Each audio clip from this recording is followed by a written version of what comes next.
I'm Talia Postons and I'm a Year 3 teacher at St Mary's. I'm just going to talk to you a little bit about how we teach counting at St Mary's, counting being a really key component of place value, and how we teach numeracy here.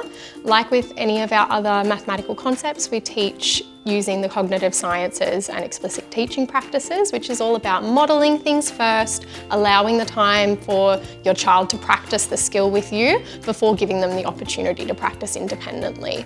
When you're practicing counting at home, it's really important to focus on building with concrete objects first, so counting things that the child can physically play with, whether that be counters or objects that you might have at home, blocks being a really good one.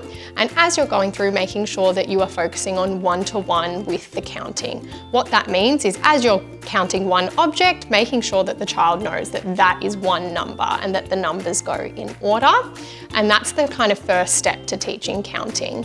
Once we move through that, we start thinking about numbers in a bit more of an abstract way and being able to associate the concrete objects with the actual numbers that they match up with. And we start talking then more about counting patterns, where we might start counting one more or one less, 10 more, 10 less, and that really builds on students' abilities to understand numbers in a more abstract way. As you move through the junior school, once they come up to the Year 3s and Year 4s, we start building a lot more on our skip counting and how we can connect that to multiplication.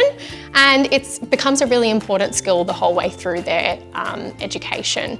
As with teaching any new skill, it's really important that as you're working with your child that you're providing feedback as you go so that they know immediately how they are going and if there's anything that they need to change. Feedback is a really great way to make sure that they're building the skill accurately and when they're practicing that it's going into their long-term memory.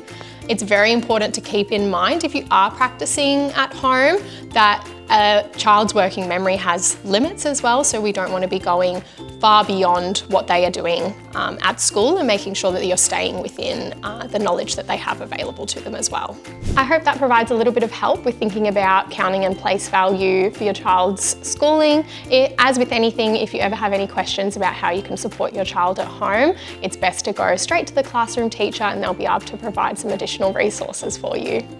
Hi, my name's Annie Fitzgerald and I'm a Year 4 teacher here at St Mary's.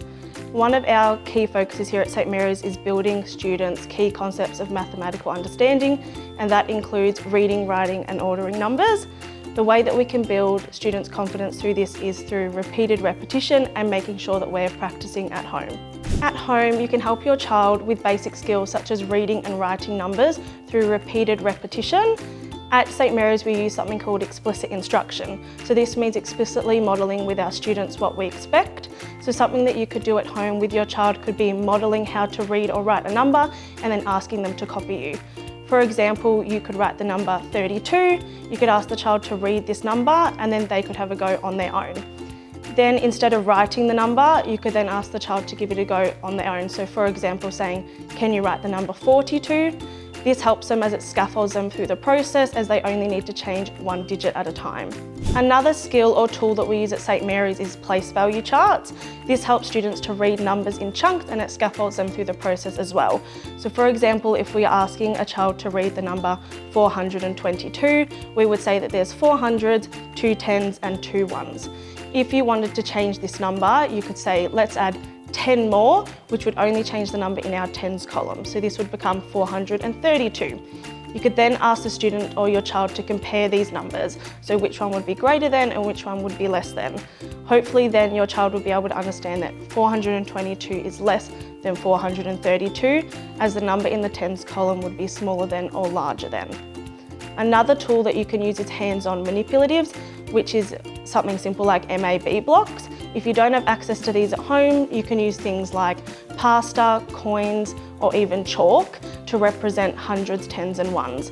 For example, you could use spaghetti to represent your hundreds, you could use penne to represent your tens, and you could use rice to represent your ones. The process that can help these students to learn this is by repeated exposures. So that can mean practicing one word per week, or you could even pick a few to practice each week at a time.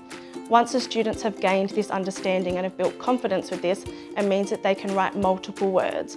For example, if a child has gained the skill to write 1 and 2, they could then move on to writing our number words such as 100 or 1000. This means that they can now write 100 or 2000. Now, if your child finds this tricky, that is okay, because it takes students time to build confidence with their math skills.